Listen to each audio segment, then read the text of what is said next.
Way back in 2009, the Meaningful Use program was launched, and it started with the convening of two federal advisory committees. One of the very early meetings, Wes Rischel and I were at the hotel the night before the meeting, and we went to dinner, and we're kind of sketching out in broad brushstrokes what does the country need at a national scale for interoperability. But one of the things that I sketched for Wes was there is no national standard for secure messaging that could go from one doctor at one hospital using one vendor's tools to another doctor at another hospital with another vendor's tools. So I told Wes I thought we needed a national standard for secure messaging that everybody could participate in, regardless of which system you had locally. And that led to Wes sort of writing it up in a blog post. Kind of went through the fundamental ideas that David and I had, the advantages, and created a vision of this thin set of standards, mostly internet standards, that would allow any kind of information to be exchanged among healthcare players. His post got noticed. Several people chimed in with their own ideas or saying, hey, I'd like to work on that. Eventually, ONC agreed to convene a meeting where the people who had been sort of weighing in and expressing their interest were all invited to come spend a couple of days in Washington. We really wanted ONC to be the convener, but we didn't want us or NIST or anybody else to tell the world, like, these are the standards. We wanted them to come out of a consensus process. Todd and Doug Fritzma kind of cornered me and said, okay, we're going to go do this interoperability for small practices thing.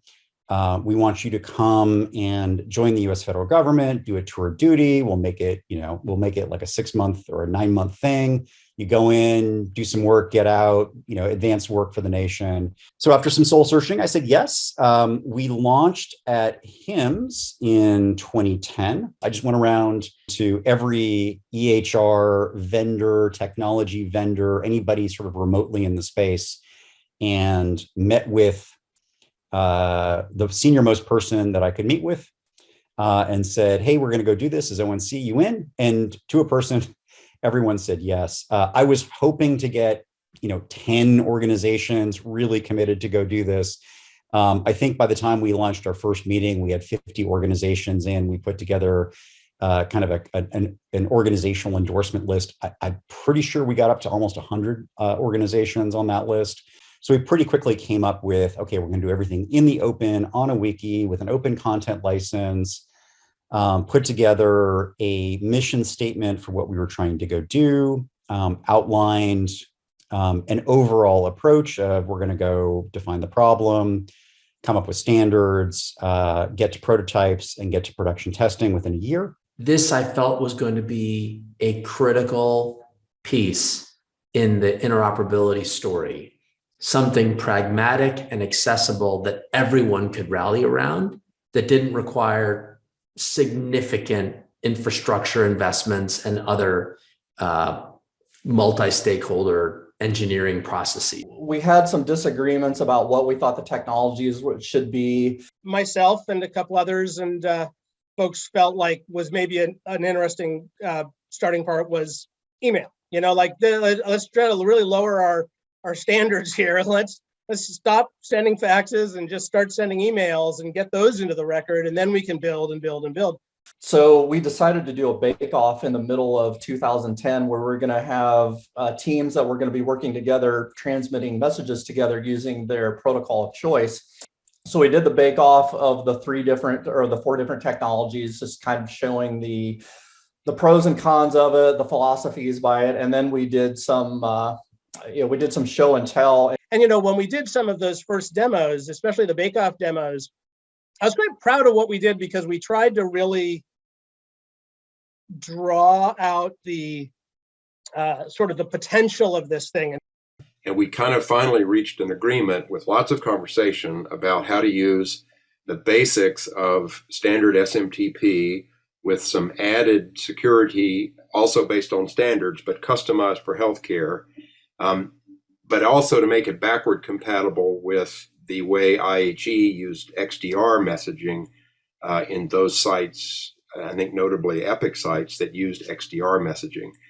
So there was a plan to have this sort of set of compromises, like all standards are, a set of compromises put together to create Direct. You think about the talent involved in the creation of that standard. You wouldn't dream a better team of folks to come together to reach consensus. We left that meeting, and a guy named Umesh Madan, who is still at Microsoft, and he just sat down and he built it. And it was him, basically. Greg Meyer over at Cerner built the Java version, where we built a .NET version of that. Umesh got his laptop, or got his little desktop set up. I got my little laptop set up. We did the exchange of trust anchors, and over the course of probably a day or two, we exchanged the first kind of hello world direct messages to each other. Doug Fritzma, who's our head of interoperability and standards, said, we're really proud that we have different implementations, and each team was doing a point-to-point within the team. And it just came to me, and I was like, I actually want one of these teams to send a message to a different team. Go. And Farzan stood there in the middle of the room and said, I have a challenge. I'm going up to do my keynote. 1 hour, I'll be back. And I want to see if anybody can pair with a completely different vendor that they didn't come here with and show true interoperability on the spot. And he just walked out of the room. And everybody looked at each other and how in the heck are we going to interoperate with somebody that, that we've not even worked with at all? And I walked over and I said, George, do you think we can figure this out so that I can have NextGen send over to this Allscripts system? About 15 minutes later, George came back and said, let's give it a try. I think things are set up, things ought to be able to work. So we had the person from NextGen send a referral over to Allscripts. And we're sitting there with our fingers crossed, and the NextGen guy sent it, and we're waiting, and the Allscripts person's walking, and they go, we just received something. And he opened it up, and he received a CCDA referral, and so I raised our hand. I said, we did it, we got it. And they did it. And that was like, people did not think that could happen. I want to see and show that this can be real. And in 11 months, got from vague concept launched at HIMSS to first production transactions in January of 2011. It became pretty clear that we were going to take this specification and turn it into something that was going to be certified in stage 2 of meaningful use. But it also became pretty clear that ONC had some limited ability to keep the program up and running and continue some of the coordination, but it needed more of a nationwide governance model. The Direct project started it and got it to a certain point, but DirectTrust made it practical across the entire country, made it nationwide. The name was not chosen idly, right? It was built around direct messaging for sure, but really it's DirectTrust. That between two parties, they can directly trust each other as long as the infrastructure is in place. And so, really, the role of DirectTrust is to create that environment where trust between two parties can be established and maintained. The Direct project itself was, I think, in retrospect, an amazing burst of creativity and innovation involving physicians and nurses and engineers around this idea of creating a simple, secure, scalable standard for participants in healthcare to send and receive health information and data over the internet without any centralized hub or organization in control of those exchanges. the biggest accomplishment that DirectTrust came out with of our trust models was the scalability piece of it. So when DirectTrust tried to flush out their model of doing this trust framework, it was trying to do it in a scalable way, but we could really scale out the number of agreements and the way that we started getting trust together. So if I said there was an important aspect of what DirectTrust brought to the trust equation, and it literally is an equation, it was the scalable trust aspect. We produced, number one, a framework that would work to allow trust interoperability into the future. But of course, having a policy is only one thing. We also needed a certification program as well. People didn't want any more pairwise agreements. They wanted a reusable contractual framework that could eliminate this, a true network.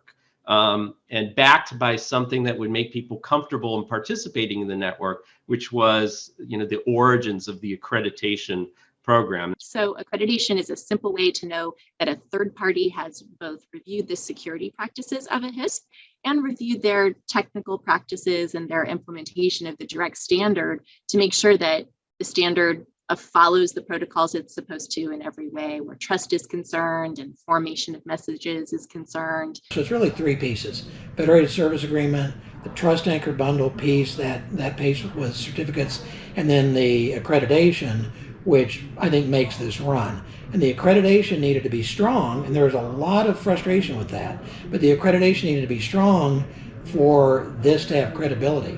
So they created a floor that was pretty strenuous, and between those three things, we, I think, have the success of DirectTrust, and because of DirectTrust, we have the success of Direct.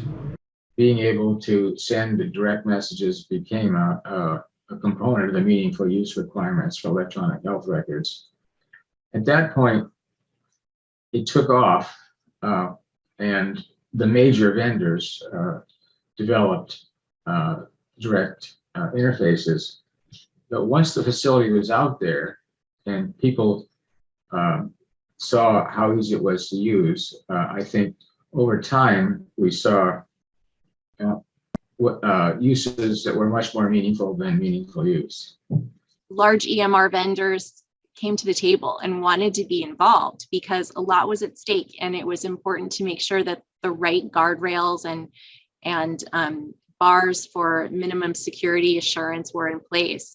So I think something really important and interesting about DirectTrust is that if a conversation about health information is occurring there, or when it is occurring there, actually, all of the folks are at the table who need to be. And I think that's been powerful to making things happen within DirectTrust historically, and will allow DirectTrust to be impactful in the future.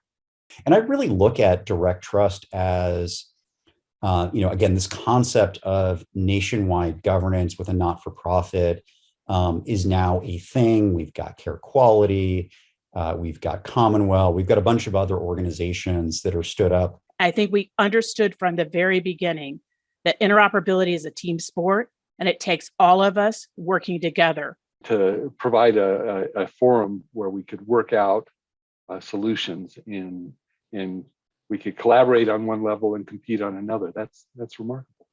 DirectTrust proved that widespread trust in security and privacy of electronic communications among competitors in our very fragmented healthcare system, including competitors who are provider organizations and competitors who are electronic health record companies, is indeed possible to attain, and that it doesn't have to be expensive or complicated.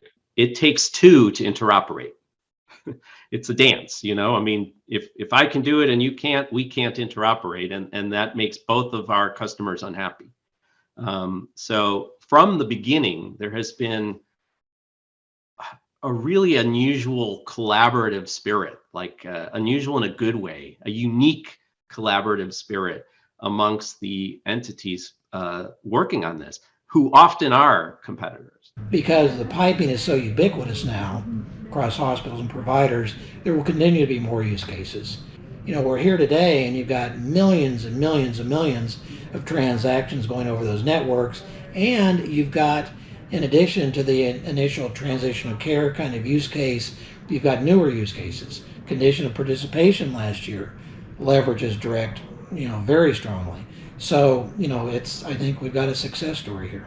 I'm unbelievably impressed with not just the people who were there then, but the steady hand. Like this, if I've learned anything about this healthcare space, it's, it matters way more to stay in the fight and just keep at it than to have the latest, most shiny thing. We were building a new shiny thing, and a lot of us were new at it. We thought it was going to take right away. But it needs time, and it needs those people who are going to say, I'm going to keep at it. I'm going to keep at it. And, that impresses me no end. And I'm so glad that y'all are continuing to do that work. And I think we'll benefit from it. The fact that literally a table napkin drawing could result in something that 10 years later is a national, valuable asset for the country is pretty amazing. And that lightning doesn't strike too many times. I remember John Halamka, when I took over the co-chair position of the HIT Standards Committee, he handed me a baton, really symbolizing the notion that this is not a 100-meter dash. This isn't even a marathon. It's a long-running relay race where we all take on some piece of it, run with it for a while, and pass the baton on to somebody else. And so very, very thankful that David Kibbe kind of launched DirectTrust. Very thankful that DirectTrust has been in running and operation for the last 10 years, establishing the trust fabric. And I can't wait for continuing to pass the baton along and advancing interoperability over the next 10 years. We're past the, will this take off? Will this stay in the certification program? Will people, enough people do it that it'll make it worth everyone doing? Now we're in the, what can we do next? How can we take this fabulous working trusted network that we have and just build on it to do more and more things? How can we simplify provider usability? How do we facilitate in the digital health arena? Digital health messages on a mobile app can transmit through direct into a physician's EHR and back. How do we do more with transparency? We're not stagnant at DirectTrust. We are constantly looking at the horizon and saying, how do we make it better? This is really good what we built. Okay, let's do more. Let's push that envelope. Let's go the next mile, because we want to live in a world where patients, providers, payers, and devices like servers or like cardiac pacemakers or insulin pumps can communicate data. And it's really about getting the right information on the right patient to the right provider at the right time, every time. DirectTrust, that trust is part of the name for a reason. It's all about trust. And that trust has been created because we were very specific and transparent about what we wanted to accomplish. And we have accreditation programs that validate that folks are actually doing what they said they're going to do. But then more than that, the principals who are active in this community, they're active because they have the best interests of the community at heart. And I've seen that in action time and time again. And it's one of the things that brings me back and makes sure that my heart's in DirectTrust. Love it. Love it.